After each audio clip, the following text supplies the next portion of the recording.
Welcome back to Heart of Glass, the podcast, the show that takes a more in-depth look at the people who make up the heartbeat of our city. My name is Ashley Cohn, and I'm your host, and we are so glad that you've chosen to join us once again.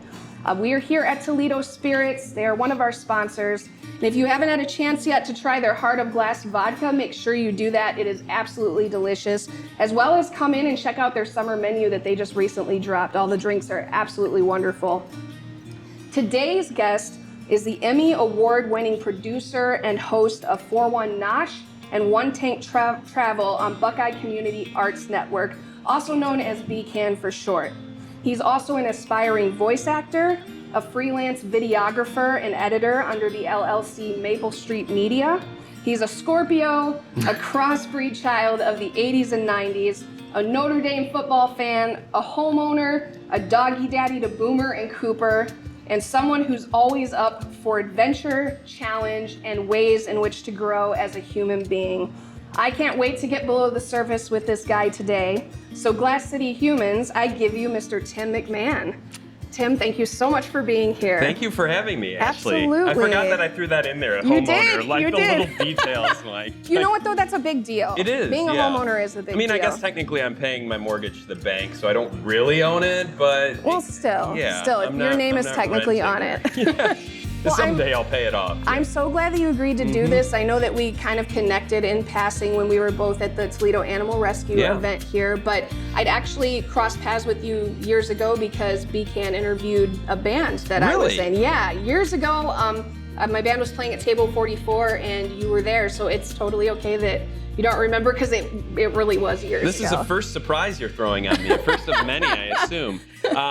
Yeah, that's awesome. I had no idea. You were on Rise Up, I think. Yeah. With Eric. It's really funny because that just popped up in my Facebook memories a couple weeks ago. So yeah, back in the early days of BCAN. Exactly. Well, I'm so excited you're here, Thank and you. I'm I'm glad to be excited to dig into who you are as a person. Awesome. So I don't know if I'm excited for that. You're but not. We'll see. Are you kind of That's why we have nervous? this, right? That's exactly This is the right. point of this? Exactly right. To just kind of relax you a little bit. I'm ready to go. No, Wonderful. I'm all set. Yeah. So it sounds like you had a really great childhood based on what you said in your story, and it sounds like it was centered largely around a shared family love of pop culture, with your parents being largely influenced by the 60s and 70s, and you and your two brothers being influenced by the 80s and 90s. So a very well-rounded decade. And in my opinion, those were all excellent decades for music, TV shows, and movies. So how did living in this swirling, melting pot of multi-decade spanning culture help influence you? This is it. I mean, who I am is how it helped influence me. Just my sense of humor, my passion for certain types of music and television and movies, and you know, how I interact with people on a day-to-day basis, because I would quote movies and TV shows like in the classroom, or in my personal time. Like sometimes I would quote things like The Simpsons in a high school English class. Really? And they would be like, "That's really insightful," and I wouldn't tell them I got it from The Simpsons. Like, why am I getting something about Pablo Neruda from The Simpsons and then using it in my English class? And my English teacher would be like, "Yeah, that's really good." I think a lot of times shows like that are written off as just being very easy to digest, fun shows to watch. Yeah. When in reality, the creators of shows like that have really, really great insight into the world in a very clever way of conveying that. So I can totally see how you would Yeah, I utilize mean, the that. people that write on a show like The Simpsons, I especially think of like the early seasons, or Saturday Night Live at the time, like, they're people like Conan O'Brien who went to Harvard, or they're like English majors. Often you know it isn't like the class clown that goes on to actually have like a career in comedy. So maybe the person that's sitting in the corner and that's quietly writing or jotting down things or observing human behavior. Those are the people that I feel like make the best forms of entertainment and comedy. I totally agree with that. Yeah, and to be able to utilize that stuff like that on a day-to-day basis and have that knowledge from watching a show that is, you think easily just digestible, stupid humor. Right. It's really smartly written, and there's a lot of good things. I completely agree. Yeah, so that kind of shaped me, and that's why I said, like, I'm a crossbreed, because I'm born in '82, So I was 8 years old in 90, and then I graduated high school in 2001. So, I had the early part of my childhood growing up in the 80s, and then the mid to late in the 90s. So I kind of like have this knowledge, and also like early millennials. So I think they call us Zennials with an X, because we cross like Gen X and millennials. So I have the knowledge of being able to use a cell phone now and understanding apps, but I also remember having like Commodore 64 computers in my classroom and writing out in cursive and doing things like that, and didn't get a computer in my house until I was 16 years old. So like pre-technology days, but also like young enough that I've been able to adapt to modern culture, if you will. I love that you mentioned that for you the Beatles seemed contemporary for you, because that's the kind of music you grew up listening to. I love that there's this giant wave of nostalgia in talking about all this pop culture that came from these decades, but at the same time that they still felt very contemporary for you. Absolutely. So my parents would listen to the oldies station when I was a kid. It was 93.5, which obviously is still around now, but now they're playing oldies that are like when I was a kid, which is strange to me because I still think of oldies like 60s, 50s, 60s, and 70s music.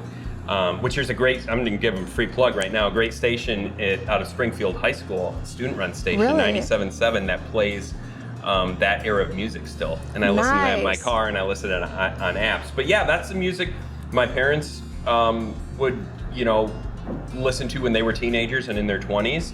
And then when you're riding in your car with your parents as a kid, you don't really have much choice of what's on the radio. And so that felt like the music I grew up on, the British invasion type music, and specifically the Beatles. And I'm still a Beatles fan and fascinated by them, whether it's watching Let It Be, the documentaries, or seeing the Cirque du Soleil in Vegas. Like, that's something that is still, it sounds nowadays to be like, oh, you like the Beatles? That's just so like mainstream. But I don't know, when I was growing up, it was just older people that listened to them. That's true. Now they've become, they've had a resurgence in popularity. Yeah, nostalgia is very, huge now with people, especially my age, that want to kind of relive those days of their youth. Definitely. So looking at TV shows and movies in particular while you were growing up, you were a self-described sponge for TV and movies, and you were always trying to mimic voices and mannerisms. Yeah. You cited early 90s episodes of The Simpsons and Saturday Night Live, as well as several 90s era's movies. Saturday Night Live in the 90s was an absolute gold mine for cast members who excelled at impressions. I'm thinking about Daryl Hammond and Dana Carvey and Phil Hartman. Yeah. Was there a cast member from SNL that had a particularly strong influence on you in the realm of impressions? So when I was growing up, not so much like my impressions or something. I'm starting to get nervous because I think you're going to ask me to do an impression or something. But, I actually hadn't thought about that. I'm kind of bummed out that I didn't think of it. It was like, it's weird because I remember watching those episodes when they were airing live, and then Comedy Central had like started doing reruns in like the early 90s, say like 93, 94, and when I was home from school in the summer, my brothers and I would watch it. Would have like a 2-hour block, and they would do like the 70s and 80s and 90s at the time, up until whenever, what year it was, which was like 93, 94. So, I saw the really old stuff too. But it was like, Chris Farley, as a kid, I liked that, and I liked Adam Sandler's stuff. But there was also an appreciation for, Dana Carvey and Mike Myers, specifically with like Wayne's World, which I feel like is like the epitome of like the early 90s. If you want someone to know about the 90s, oh, very much Wayne's so. World. Yeah. I still work that in with people with whom I work, like that are younger. And then we're like, what's that from? Like Wayne's World. And so I got other people to love that. But like Phil Hartman, you mentioned him. I'm glad you did, because I feel like he doesn't get enough credit. He does not get enough credit, and I think he's incredible. He's just so amazing. I think of like Unfrozen Caveman Lawyer. He's like, ladies and gentlemen of the jury, I'm just a caveman. Your world frightens and confuses me. And so like my dad and my uncles like really loved that, and I would see them laughing and I would enjoy it. And then you just pick up on that voice. And I don't know when it was when I discovered I could do things like that and like talk and like do voiceover like it's a commercial. So like him, he's still someone that I kind of like look up to, as he would do the perfect mock commercials on SNL, which they're known for. But if you remember the ones from like that era, they looked like a real commercial. They like, the did way it look was like shot. a real And they commercial. still do a great job, don't get me wrong, of like the way they make their, mock commercials and digital shorts look like the real thing. Yeah. But the cameras obviously back then weren't as good, and you could make it look like, a cheap commercial for a colon blow or something like that, which is an all-time classic. So yeah, those were the eras, and then it evolved. Like when I was in high school, that's like when Will Ferrell, Daryl Hammond, you mentioned, and Chris Kattan, and people like that, Molly Shannon started joining the show, and then in college you had more of the. I mean, they always had talented females, but then you had like Tina Fey and Poehler and Kristen Wiig, Maya Rudolph, and which are all incredible. On. Yeah, people don't need me to tell them about SNL, but like that was again another example of like I feel like I was so blessed to grow up and be born in the time I was born, because I have that appreciation for various levels. Absolutely. Of humor. So let's talk about your brothers and home movies for a second. Sure, yeah. So I'm assuming that was probably your very first foray into being in front of the camera. Did that kind of light a fire under you, just working on those home movie projects with your brothers, to think about that as something for the future? I think not as a career, but I think that's something of just creating in general. And my older brother, Scott, a lot of credit to him, because he's an artist, he's a comic book, illustrator and writer. And he, at that time, took our home video camera probably in like 1991 and started making stop motion movies with toys. And then even creating claymation figures and doing stop motion. And it took so long to make it. And then we incorporated it into movies. And my younger brother, Jeff, and I would do the voices for my cousins. And yeah, there was one like specific, this live action stop motion mashup that we did when I was 13 called Trolls, which isn't the Trolls movie that people are familiar with now, which if you ever see our version of Trolls, you'll see why. But it was like my older brother directed it, and then my younger brother was in it. He got me these trolls at a garage sale. I was super excited. They come to life, they try to kill us, and we defeat them by like throwing them on the front yard. I would totally watch something like that. Well, it still exists. I have it at home, so I guess if you want to run it on this, please don't. But it is like, it was fun to just create stuff like that and goof around, but it wasn't something that I like considered as like a career. I just knew that we were making something fun, and I don't know if other kids were doing that at the time. Yeah. Taking their parents' home video cameras and making videos like that, or being creative in that way. It's something that at the time I didn't consider, but like looking back now, I'm like, wow, we have this creativity all the time. Especially thinking about stop motion and claymation, that is so, I feel like a lot of people have at least seen a behind the scenes video of what goes into that. That is such an extensive hours-long process. So I find that very intriguing that you and your brothers at a young age were doing that, because that takes a lot of focus and a lot of hours to execute something like that. Yep, and a lot of credit to my older brother. And I remember like when I saw Wallace and Gromit for the first time, and I'm like, that's like what you could do as a career with, you know, stop motion, or even Nightmare Before Christmas was all stop motion. Yes. It's insane. It's insane really what you can do.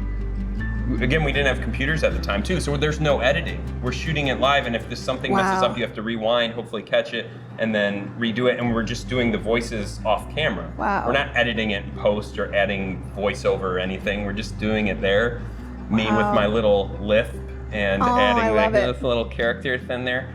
And so it's funny. Even now, some people will watch like, wow, we really did something cool like that. That's awesome. Yeah. So you said that you've always loved to entertain, and that if you could get a laugh, that felt like the best thing in the world. Mm-hmm. Why is that? I mean, it just feels good. Like, it feels good to laugh and to say something quick and get someone else to laugh and to just smile and enjoy it. Like, that adds years to your life. And I don't know. Maybe part of it was not ever wanting to feel sad or angry or something, and always wanting to be happy. And so I always wanted everybody to be in a good mood and laughing and not take life too seriously. That makes a lot of sense. Because we tend to do that a lot. And there's just something, about that noise and hearing it and getting people to laugh. I understand that. There's almost something when you find out that you're a person that has the ability to make others laugh, there's almost an intoxicating factor to it. Yeah. Like once you've done it once, you just want to keep doing it over and over again. And I don't know if I have that ability. I don't want to like sound arrogant, like I'm some sort of, comedian or entertainer or something like that, but just having a sense of humor on a day-to-day basis. I don't understand when people don't like to laugh or they don't have a sense of humor. That's so foreign to me to not find joy in that way in life. And I know there's a lot of things, in the world that can, and there's a time to be serious and not to make jokes, but there's also times to have that. And even, going back to the pandemic and stuff, we need laughter. Like that's important. Yeah, we do. It might seem frivolous, and there's been times where I'm like, why am I doing what I'm doing? What good am I doing to help society? Well, the good is like, I'm just giving people a break from their everyday life, And that is extremely important. I think when we constantly are in a headspace where we're taking everything seriously and you can't find the levity and the humor and the joy in everyday situations, it's incredibly easy to get bogged down by that. And I think having the ability to make other people laugh and bring joy to them in that way is a real skill, because like you said, with what's going on in our world right now, and especially when things blew up with the pandemic, that was so incredibly needed. So that's a gift to be able to give other people, is laughter. And to be able to laugh at yourself. Absolutely, too. yes, 100%. I'm not for like any sort of comedy that specifically like targets a certain demographic, but in general as like people to be able to laugh at intricacies. Yes. That's important. Self-deprecating humor. That's why I love people like Conan O'Brien. Like every other thing he says is almost self-deprecating, but you can tell there's this confidence and this humility behind him that makes him Absolutely. likable. Yeah. I think it does take a certain level of confidence to be able to be self-deprecating in the way that somebody like Conan O'Brien is. Yes, especially in the way that he is. Yeah, absolutely. So you've considered yourself to be a rule follower for the most part in your life, which I could already see that when we were just chit-chatting before the interview and you were talking about how you're a very self-disciplined person and have the ability to really schedule yourself. So you stated that you had your security blanket of a world and you chose to stay within it. What helped you to begin to break out of your shell and venture out a little bit more? I would say being in college, I've always had like a small group of friends, probably in high school a little bit too, just branching out, sort of discovering yourself a little bit, but high school is still very cliquish. That's like true. There's certain things that in hindsight I probably would have done, like drama or something like that, but I wasn't hanging with that crowd, so I didn't do things like that. But I think in college you go in with a fresh start, and I met a really good group of friends who lived on my dorm and who I'm still friends with, and that started to see me break out of my shell a little bit and just put myself out there. And I think just, since then, which that was a long time ago now, being in college, but just having that mentality of trying new things and getting out there and not living so structured. I am still kind of very structured. I don't know if you'll get to this in a little bit, but I'm taking improv classes now. Yeah. And sometimes when I'm in class, I'm very much like, okay, what can we do in this scene again? But you can do whatever you want because you're making it up on the spot. So sometimes to me, that's still a little bit foreign because I'm like, oh no, we're not supposed to break this rule. We're not supposed to break this rule. You're not supposed to do this or that. And so being in those types of classes have helped me most recently of just being like, no, you can do whatever you want. There's no rules. And if you break whatever rules there are, like what's the worst that's gonna happen? Sure. It's big deal. So like put yourself out there, take chances and take risks. But it comes in handy, yes, when I'm doing like my day-to-day schedules and like at this time of day I'm working on this, or this time of day I'm taking my dogs for a walk or eating dinner.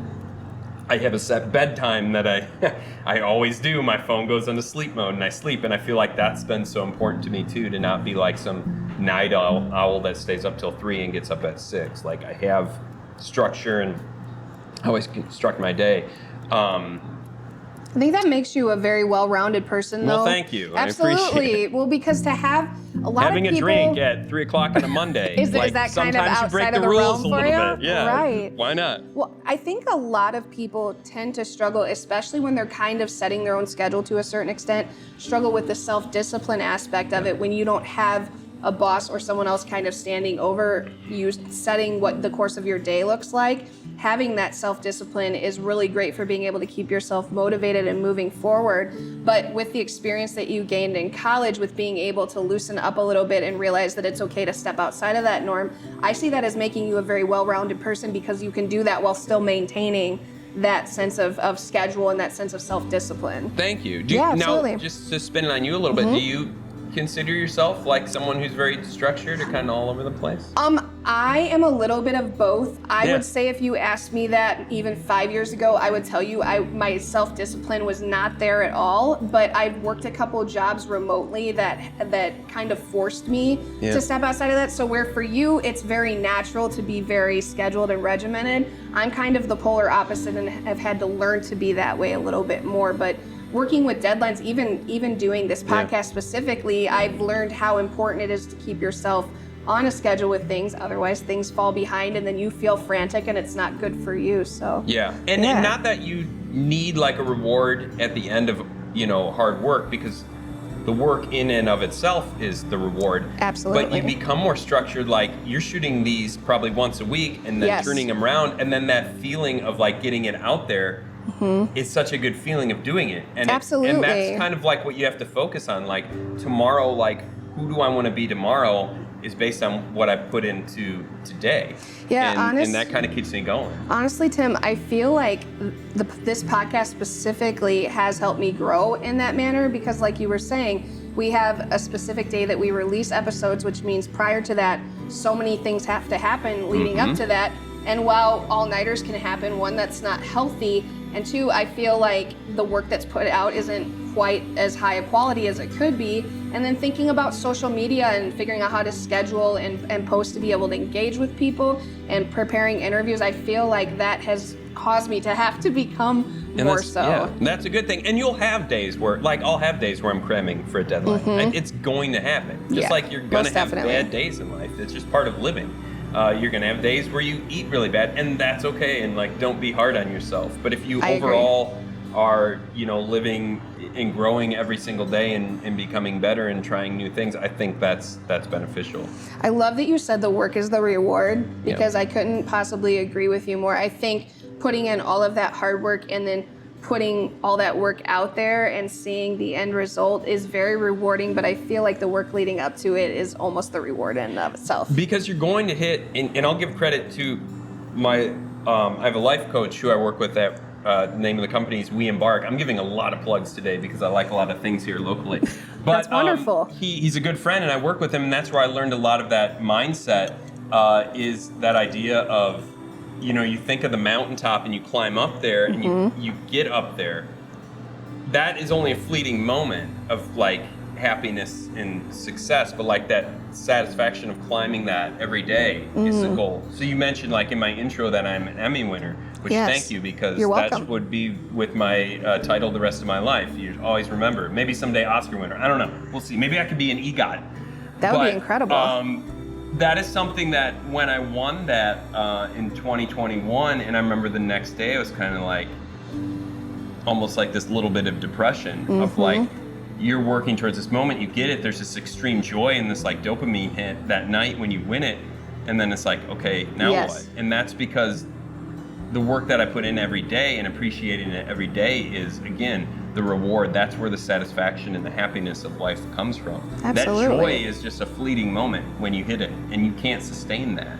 And so knowing that that is, yes, a great feeling and fun, but if you're not satisfied every day, if you're miserable to get to that point, then what's the point? That's true. Because then you just have a trophy sitting there and like, yeah, that's great that I won it, but I'm not happy with what I do on a daily basis to get that. Absolutely, and hopefully being able to harness that pinnacle moment to fuel your fire, and getting bummed out after you've reached that pinnacle and moving on to the next thing and chasing after that again. Yep, absolutely. And then just not being so hard on myself too, because I'm just really, I tend to be hard on understand myself. that. Yeah. I understand that. Well, I do really believe that we are our own worst critic, 100% beyond a shadow of a doubt. Yeah.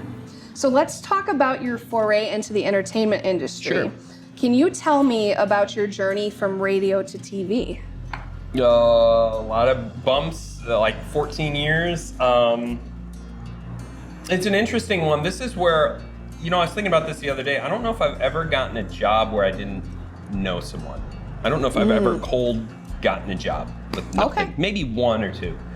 So I started in radio, doing part-time traffic reporting, then producing a local sports show, then DJing, and all part-time work. And while I'm doing that, I'm also like a substitute custodian and landscaper. Wow. And doing things like that on the side, and living at home. I lived at home till I was like, which I should put this in my dating profile, till I was like 28. But that's okay, because look at me now. Which was fine. It's like you have these, and I was very patient with it. Patient impatience, I guess I could say, because I wanted to be certain places, but you have to accept that, it's going to take time. And just talking with people, networking. And I'm not talking about like networking and going to a mixer and drinking and just like shooting the shit, but like actually talking to people and being interested in learning about what they do. Building relationships with people. Not just, exactly. So in radio I did that, and one of the DJs was a part-time traffic reporter on TV. She needed a substitute. I'd never been on television, so I filled in for her. Then she left, and then I was doing that full-time, but still being paid part-time. And then through that, they had a sports opening, this local station, and then I was a weekend sports anchor for about a year, then got to go, then was a news reporter at another station, then got into commercial videography, where I got to do more of the creative stuff. Wow. I did a tailgating series where I went to like the Big Ten schools and did stuff during football season, where I got to like put sort of what I'd seen on like Travel Channel and Food Network and stuff like that to use. And then I was doing freelance with BCAN, and they said they were starting the Arts Network, and they were doing a food show, and I just kept showing them the tailgating stuff, and they're like, this is what it should be. It shouldn't be like a cooking show. I mean, that's great, there's places for that, but it should be more about entertainment. And so that's how I gradually moved from radio to television, and what I do now with One Nosh or One Tank Travel, and I produce some other shows that I don't host, but like, I like to think, we'll use One Nosh for an example. It's not a show about food, it's a show about people that make food. So the conversations about what they're doing is what's driving it. I don't know, I'm a horrible cook. I can do breakfast, I can do omelets, overnight oats, things like that. But I'm not great with stuff. So I'm learning often when I'm in these, segments. That's learning awesome. how to make food, but also just learning about these people and their journey. And we have so many good chefs around here in local places, and they're always springing up. They're still popping up. And that to me is like not only what drives that show, but life in general is just conversing with people and learning about them, and not so much always just telling them about you, which obviously is important because it needs to be two-way, but listening to them and learning while also being like, I know this camera's here, I know this is our wide, I know this is a close-up on me, knowing where the cameras are, which, did I get that right? I got it right, okay. So like knowing where the lights are and the angles, I didn't wear my glasses today because I felt like it would glare too much. But things like that, like while you're noticing, that's where obviously a really good director comes in handy. Definitely. Which you know. Yes, I do. And I know as well, because you're usually working with a small crew. And but listening, keeping all that there, listening and having a conversation. So I kind of went off the rails a little bit there, but yeah, that's kind of how I got into from radio to TV, is just talking to people, and when opportunities arose, taking those opportunities. Maybe this isn't a job I want to do, but I'm going to take the opportunity now, put myself out there. Kind of like, again, with dating, like just because you go on one date doesn't mean you're going to marry this person. Like, that's true. Put yourself out there. Maybe it's right. Maybe it's the right fit for you, and going for it. You'll know. And that's how I got there, was just talking to people and not burning bridges, and being that person that when they think of the job, be like, yeah, Tim's a hard worker and he's a good person, and he will, do the job, and he will do it well. I love that you see the value in getting to know people beyond specifically what they do, because while I know lots of us enjoy watching cooking shows where you're almost watching like a step-by-step tutorial, but I feel like what's missed a lot of times in shows like that is you don't really get to know the people at all, and you understand the value of building relationships and the fact that it is interesting to look at a person and get to know them more on a level of who they are inside and less show me how to do this cooking technique, you know what I mean? Yeah, you have that as well. Like, Thank you. just the prep work you've done to kind of get, my background, but then as we're talking here, you're letting me, you're actually engaged in the conversation, and we may have gone a few different directions that you didn't think we would from your initial plan. That's okay though. And that's what's fun about it. Yeah, absolutely. When I go on shoots, I have an idea of who I'm going to talk to, but I don't do a ton of research because I want to learn about them on the spot. I don't want to be setting them up for sound bites. That's exactly right, because while obviously, as you know, I do prepare, but I go in there kind of as that being a basis and an outline, because really most of my questions end up being generated from what I'm hearing the person say and getting to know them. And that's not fun when you're asking somebody a question and then having them say something to you and then you're not really responding and just blowing right past it.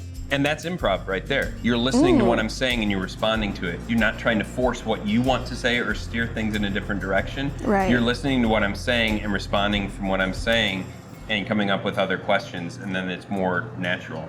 I really appreciate the positive feedback, because coming from you, I really do take that to heart, so thank you. Well, I appreciate it. Yeah, Thank you. Absolutely. Yeah. So let's talk about Who Wants to Be a Millionaire. Oh, boy. Yes. Okay. So you were a guest on the show Who Wants to Be a Millionaire, and I am so glad you sent me that clip, because it was really fun to watch you, and you could see just from watching how you interacted with the host and how you were feeding off of the crowd that you really were born to do that, to be in front of a camera. You're welcome. You look like you had an absolute blast. So what was that experience like for you? It was really fun, and a credit to my brother for, I think, capturing that and posting it. That was my first time in New York City, so that was really cool. This is 2012 when I was on there, and they had auditions at the Perrysburg Hilton Garden Inn for Millionaire, and then they also had auditions for the movie edition, and I'm like, I know movies do it. I look somewhat like a normal human being, so maybe I have a chance of being on there. And I don't say that to be like, but you know what I mean, like a relatable person, because that's who they're gonna throw on TV, someone who has some personality. So like you take a test and you do a screen test and blah, blah, blah. And months later they reached out and they asked if I wanted to be on it, so I went out there with no guarantee that I'd be on it, but pretty confident that I would get on there. It was good that I had been on TV at that point. Like, I had been a sports reporter and news reporter at that point, so I knew what it was like to be on set. I knew what it was like to know my marks and where to stand and who to talk to. And Meredith Vieira's there. She's a great host, obviously. She knows what she's doing. This was the same day as the 2012 elections, the presidential elections. So she's asking me about, knowing that I'm in news, like, this is off camera, like, about the presidential election and things like that, and what's Ohio like, and blah, blah, blah, blah, blah. So just a kind of little, banter. I did a few impressions. They were kind of awkward. I didn't plan on doing that, but my producer was like, go out there, have a lot of personality, blah, blah, blah. And so, yeah, that was a unique experience. I got caught up in the moment, and I asked the audience for advice, and they were wrong. So I lost whatever I had gained at that moment, which I think was like $13,000. Clearly, it's not still in my head somewhere that I could have an extra $13,000 in my life. So, you leave there and it's, what did I do? But then you're still in New York, and you go to the Empire State Building. We went on a tour of Saturday Night Live and got to see the behind the scenes there. And I am so jealous that you got to do that. Which was really neat. Yeah, they wouldn't let us take pictures though. But it was really cool to be there, and they asked some trivia. And I knew the answer, and they're like, okay, nobody usually knows the answer to that. Which was like... That's when you know you're a diehard fan. Yeah, and I think I upset the page. And then the whole time, too, I'm thinking of the show 30 Rock. I don't know if you ever watched that, but I'm thinking of that, too. Which was shot on a soundstage, but it looked almost identical to, what they have on the show. So yeah, it was great just being in New York City, and then the other thing is we tried to get on Fallon's show at the time, which he was a host of Late Night. Because that was the thing, I lost Millionaire. I'm like, well, let's get in line. Maybe we can get day of tickets to Fallon. Yeah. And so they get you in line, you wait, and then they got up to us and they're like, nope, we filled it up. And so That we're like, well, sucks. Oh. yeah. So highs and lows on the trip. Saw Tom Brokaw walking across the street in Lester Wow. Holt, which was, pretty kind of cool. But yeah, being on Millionaire, being out there was a blast, and you do get caught up in the moment. And I've always watched that show, and I'm like, why are they so talkative? Who actually talks like that when they're answering a question? Well, they tell you to do Sure. that, like talk Yeah. it out, because you don't want to see someone stand there and just stare at a screen and figure it out. So you talk it out, and I kind of knew it once I got there, like how to do it, be personable. But that's the thing, you get caught up that you're there to win money, and I'm like, oh, cool, I'm on a TV show, and then I lost all that money because I got caught up being on a TV show. But you were such a And good therefore guest. You're the kind of guest that is interesting to me to watch because you were interactive Well, with the thank you. crowd. You're welcome. You were interactive with the crowd in a way that was entertaining, but not so over the top that it was obnoxious. And your impressions might have felt awkward to you, but they actually seemed really natural and they were very well timed. So it was very Well, thank entertaining you. to watch you as a guest on that Yeah, show. that was like my, I'm on TV here, but that was kind of like my 6 minutes or whatever the number is that people say like of fame was being out there and being on it. That's And awesome. that's just another example of just going for it. They had auditions here, and, in Toledo. Why not? I was free that day. Why not take a quiz?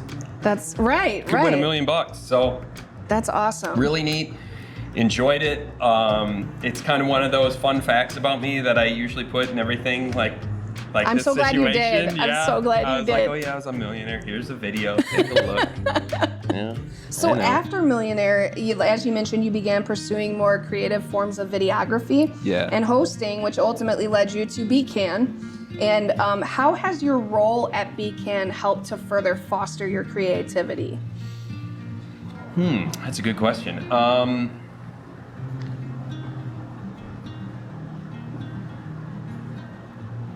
Again, I think I go back to I think it's not like topping myself, but like how can I improve? So we do seasonal shows. We used to do monthly, but now we do like this whole summer I've been shooting for One Nosh, and then Yeah. it'll air over 10 weeks, 8 episodes, like with a 2-week break in the late summer, early fall. So I think it's informed like my way of trying to be better. What can we do new this season? What can we do? What's great that we should stick to? What should we do that changes it? Different cameras, different camera angles. Use a gimbal, which is like a balanced, camera where people can walk with me. Especially One Tank Travel, we have a bigger crew and we can go out to these places. Yeah. And like Kelly's Island was a great episode, so where we have drone shots, and credit to our drone videographer who handles all that. So just ways in which we can tell this story and make it more appealing and make it more eye-catching, appealing on the eye, and not so much just, which a conversation's great, and I love it. I would watch conversations about food, but you need like really quick shots of food to go with it. You can't just sit there. I agree with you. Yeah. Look at this service. Thank wow. you. Thank you so much. Thank you. Appreciate it. Thank you. Tiernan, our producer and videographer, everyone. Thank you so much.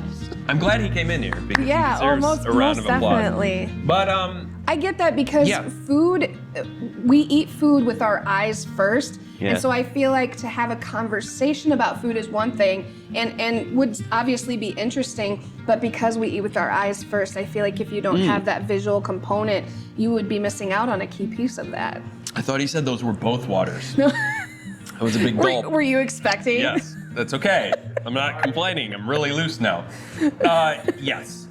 Okay. Whatever you just said. Sorry, I got distracted there. No, that's okay. I was just talking about how we eat with our eyes Yes, first. yeah, absolutely. So when you're talking about food, it's one thing because you can talk about food in a way that you can see it in your head, but really because we, as a whole, we're very visual creatures. Yeah. Being able to actually see it, that's how you eat first. Exactly, and I think that's how it, you asked like how it fostered my creativity, but yeah, how can we find new ways to show a cheeseburger? Yeah. And things like that, whatever we're doing, and that's really important is, I don't know, the sky's the limit. We can do whatever we want. That's what I love about working at BCAN. There's no shackles on me.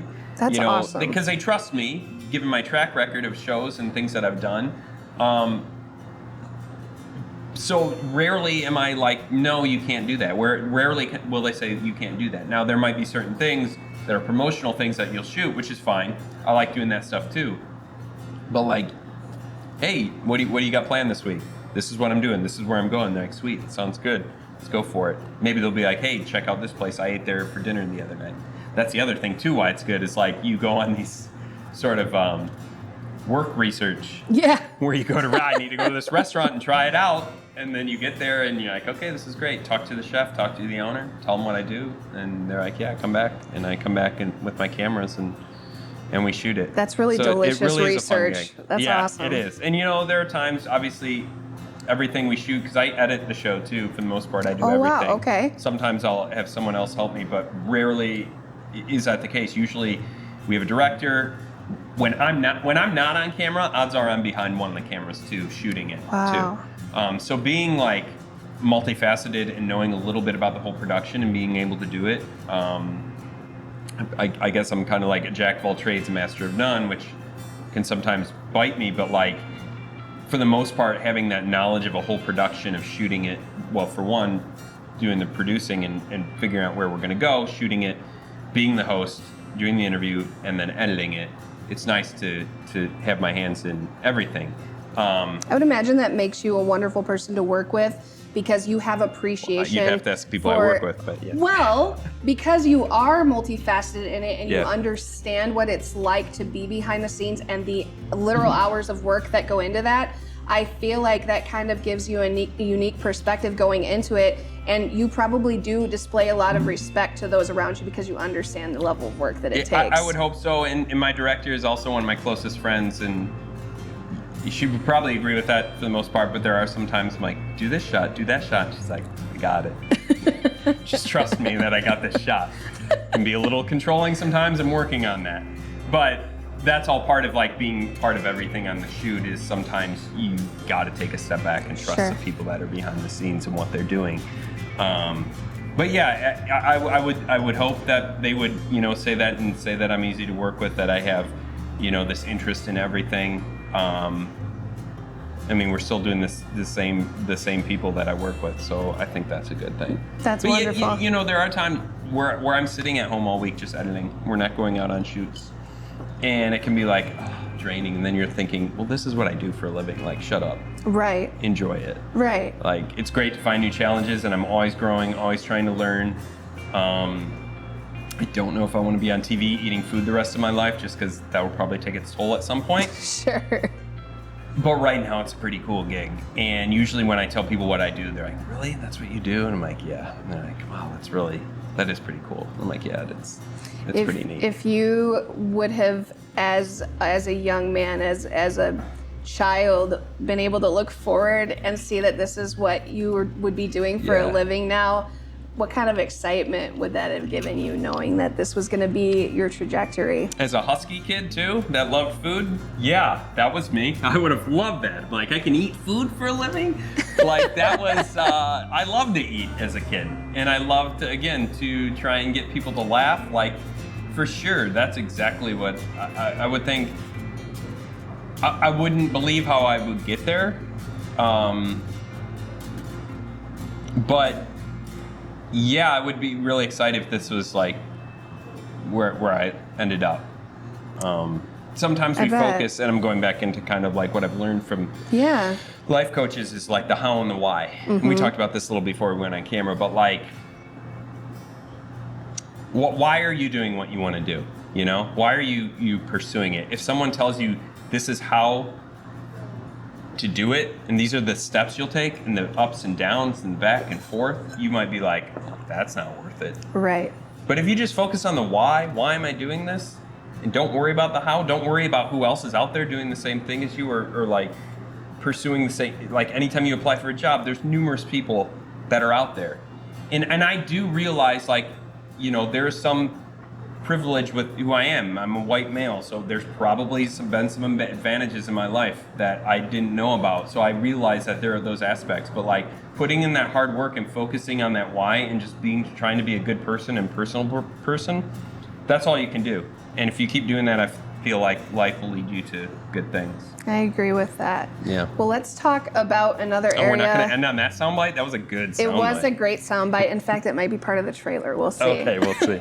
So let's talk about another avenue of your life currently now that would probably have very much excited a young Tim. Let's talk about voice acting. Yeah, absolutely. So you're currently in the early stages of voice acting, and you said you've been taking improv classes with Glass City Improv. So when you were a kid enjoying doing impressions, did you imagine that you would actually get to utilize that later on in life? And how much are you enjoying getting to explore that?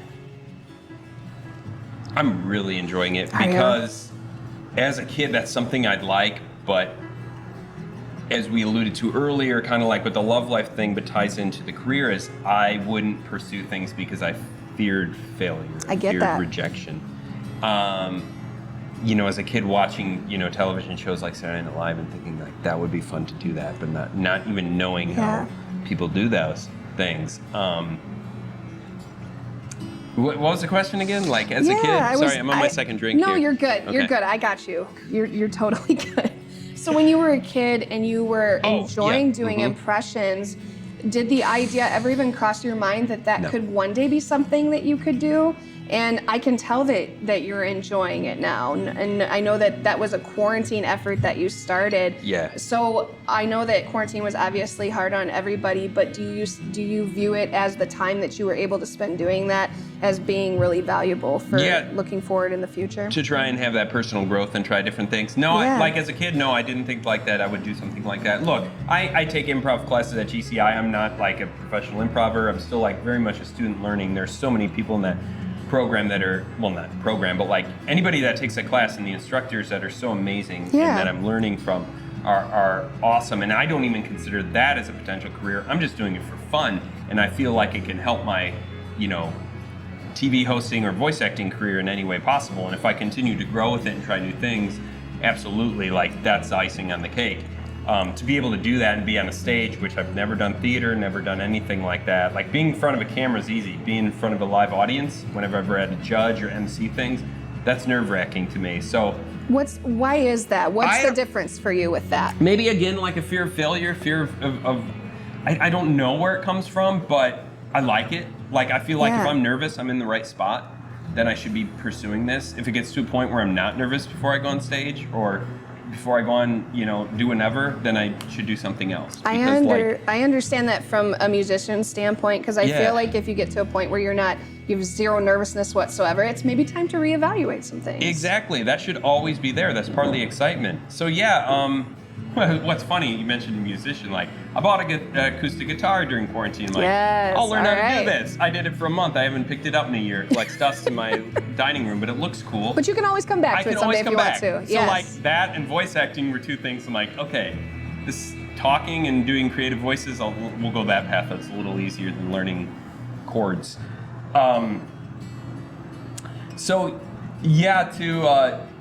I didn't think that would be a thing, like a possibility. Even the voice acting very early on. I did some Zoom classes for almost an entire year with this company called Voice Masters out of Los Angeles.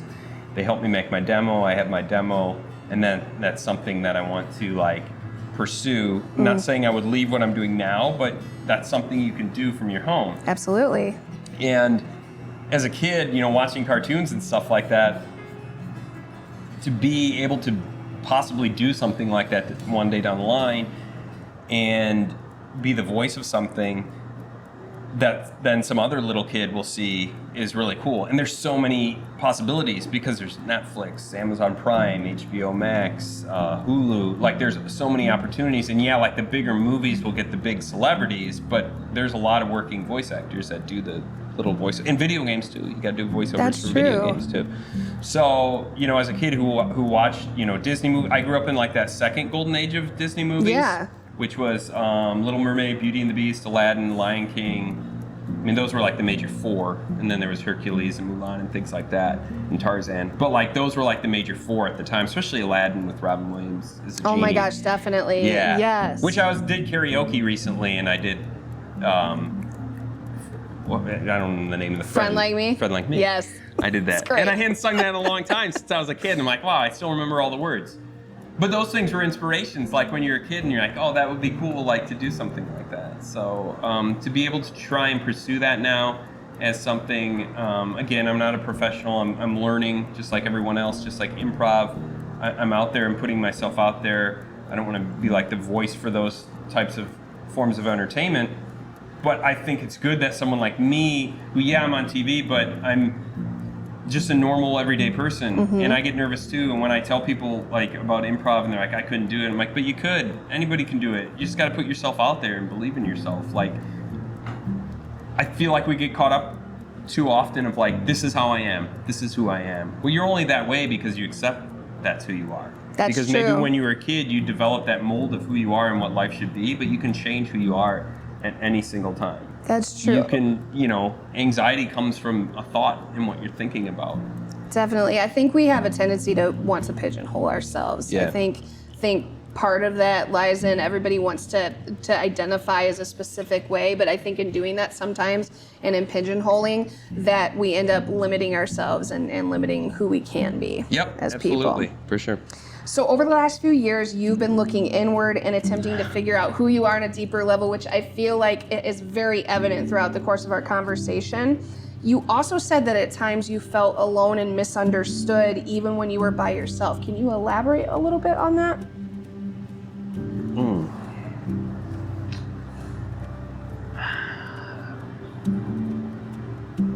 I'm a middle child, which people tend to say like middle child syndrome and things like that. And it wasn't the case. Like, I was very loved by my parents, and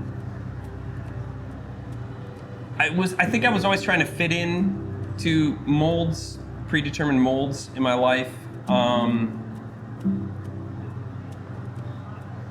And then you get older and I don't know what I guess I entirely meant by that, but like, sometimes you feel like some people don't understand you, and you're out there in your own little world. Is it also just kind of helping you think through it a little bit? Was it maybe, especially thinking about the whole middle child syndrome, was it maybe a little bit feeling like you're getting lost in the shuffle of things or being lost in the background? Because I know firstborns and younger children tend to be very big personalities. Yeah, a little bit, but it wasn't like that. I never felt like there was one of us that was like stood out over the others, but I mean, you do kind of, and maybe that's where the humor comes from. Like, that was my niche, and trying to make people laugh and trying to have this identity. I think it was just a lot of pressure that I put on myself to wanted attention, but I didn't. It's like, you want to be confident, but you don't want to get to the point where you're so confident and strong in your convictions that you come off as arrogant. Right, like, that makes sense. I've had a friend recently, and they're like, you have an ego, and I'm like, what are you talking about? And I got like offended by it. But it's like, everybody does to some extent, and it's not a bad thing. And it's like accepting that, like, it's weird, like, I wanted to be something, I wanted to be noticed, but then it's like the moment I got too high, I wanted to pull off because I didn't like take compliments or success very well. And I don't know how to explain that. It's like, that's okay. There's something about being an underdog and viewing yourself that way. And then if you are the person that isn't the underdog, or you're a popular kid or successful, did you lose some of your identity? Did I change who I was to get to a certain point? And I don't think I did, but like, it's hard to explain that to people, and I feel like that's where the misunderstood part comes from, is just like, and maybe some of that is like, maybe people do understand me, but I don't acknowledge it, or I don't notice it because I want to be someone that's an anomaly. Like, I remember I took this, friend of mine, his girlfriend did this thing in college where you would sit down, they put like these little markers on you, and you would watch like a TV show. It was like action or sex scene or something like that. And I was like, sure, I'll take part in that. And my whole mind going into it is, I'm gonna control my brain, and I'm gonna be the person when they see that list, and they'll have all the people that lumped up here, and they'll be like, oh, but this one guy tested way out here. He didn't react to anything. How did he not do it? Like, I always wanted to be like that anomaly for some reason. I don't know why. I didn't want to be in that mold, and maybe so I forced this idea of like being misunderstood or not, part of the normal niche of society. I feel like I actually really understand what you're saying. I think for most of us, we simply don't want to be forgotten. I think there's a little bit of fear in the back of our heads And we don't about want to be being pigeonholed. forgotten. Exactly. Yeah. Exactly. Yeah. I mean, I think some of it goes into understanding your own self is a lifelong journey, and when you feel like you don't fully understand yourself or have a full grasp on who you are, it's really hard to think that other people can understand you too. Exactly. And I'm purely speaking from my own experience, but I feel like I understand what you're saying from the standpoint that I think none of us want to be forgotten and get lost in the shuffle. Exactly. Yeah. Yeah. I would definitely think that's kind of part of that mentality for sure. Well, I feel like a very good place for us to close this is just talking for a moment about Toledo. Yeah, You absolutely. obviously are a Toledo guy and very, very passionate about our city. So tell me what you love about Toledo. A Toledo guy that kind of technically doesn't live in Toledo, Right. But yes. Yes. Northwest Ohio. What I love about Toledo is first just geography. We're on a river, like I have the Maumee River a block from my house, and I'm like, I feel like growing up here my whole life, I've taken that for granted. Maybe it's not always the best looking river, but it's there. We're on a waterway. Like that's a huge thing of being in a city. We have the mud hens, we have the walleye, we have like these things, and this great activity of like people that want to be a part of something big. So I love that mindset, and again, the geography, like you could be in Detroit in an hour, you could be Chicago in 4, Columbus in 2.5, Cleveland in 2. You could drive, I've driven to New York in 8 hours. That's a work day. You could drive there if you wanted to. Like, so to be at, not again, but like the crossroads of America, like we are, like that. We're right there with the Definitely. Turnpike and I-75. I mean, it is a really unique place, and I feel like people that come from out of town see that. Mm-hmm. It's kind of an analogy going back to people in general. You don't always see like the things in yourself that other people see. But like we can take that for granted. So I think just being here geography-wise, that we live in a city, that there's a lot going on, but it's not so big that it's like you can't A, afford to live here, and B, find things to do. Like there's always something to do. There's a movement of people here that want to succeed here and not succeed and move on. And that's not a knock on people that do that, because, you know, with me pursuing like a voice acting career, if at some point it benefited to move away, obviously I would do that professionally. But to be able to live here and to grow and to continue to evolve and realize that we have big things going on here. Where I work at BCAN, like not a lot of cities have that. I would have to work for a news network and not only do like fun stories, but then hard news. And to be able to work at a place where it's a network in a major city where I get to do something that is lifestyle entertainment type thing. Yeah. Like that's huge. So for me personally, like it's great to live here and to have access to so many cool people, something like this. Yeah. I mean, Toledo Spirits in general, the whole Vistula district. I did a thing with Heavy Beer in January, well, I shot in December, aired in January. And I talked to Dave and Dustin and talked to Andrew, and we talked about like the development here and everything. It's pretty that's incredible. Which Heavy Beer is, you should do a Heavy Beer spin-off series down there. Which Really? is like, I love basement bars and the way they design that with it. Like, I'm doing another plug here now, so maybe I'll get free beer or something. Or a free sandwich. They have really good sandwich down there. But like, what everybody's doing here in the Vistula district is another example of like we're constantly growing, and I feel like we're putting in the effort now. We're realizing, hey, we have the river. Why don't we have things developed along the river? Definitely. We have the Glass City Metro Park. Finally, we have something there. We have this access to really cool environments that have just died out for years, and if we can hold on to some of the people that are really ambitious and want to grow and have them grow here, I think that's the best part. So the mentality of growing and moving forward, I think, is what I like about Toledo. Well, you are definitely one of those people, Well, which thank is you. exactly why I was so excited to have you on. Tim, thank you so much Thank you. for doing this. This has been Appreciate an it. absolute pleasure, and I have to tell you, I really, really admire your drive and your self-discipline and the fact that you are very introspective and you're just continuing to try and work on yourself. You're very well-rounded, so I have a lot of respect for you. I appreciate it, and you're a great you. host. I love the Thank research you. you did, and again, you were just casual with the conversation. You didn't force things. Thank you very much. Absolutely. I really You appreciate can use this that. on like your resume demo reel. I will. Everything after this drink in here is just a blur. So if we need to cut the ramblings and I don't know, cut it down any way you need to. But no, this is really cool. I really enjoyed this. Thanks a lot. Thank you. Well, look right at this camera and tell people where they can find you on social media and if you have any upcoming projects that you would like to promote.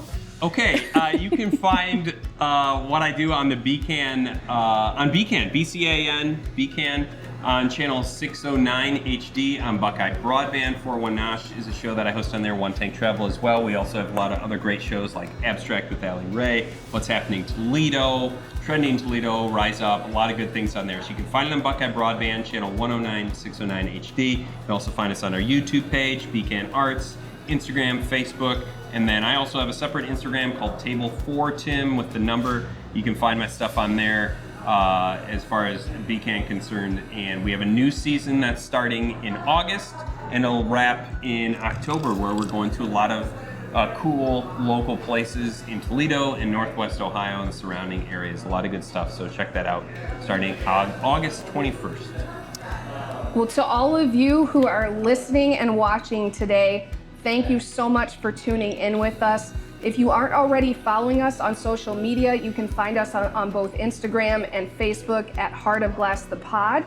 You can listen on Spotify and on Apple Podcasts. And if you're watching this on YouTube, we would love it if you would hit that subscribe button. Once again, thank you so much for tuning in to learn a little bit more about another wonderful human who makes up the heartbeat of the Glass City. Please stick around for a preview of next week's episode featuring Tyler Ritter. We'll see you next time. If I had to say anything to any new and upcoming person that's trying to pursue whatever it is they're trying to do, is for one, consistency. If you can have consistency, that'll train discipline. I would have to throw in, do not, when you are being hard on yourself, you have to try to recognize that and try to flip that narrative into something that is more positive. And that sounds super cliche, but recognize that you are being hard on yourself and literally be nice. Just simply be nice to yourself. Give yourself grace, time, patience.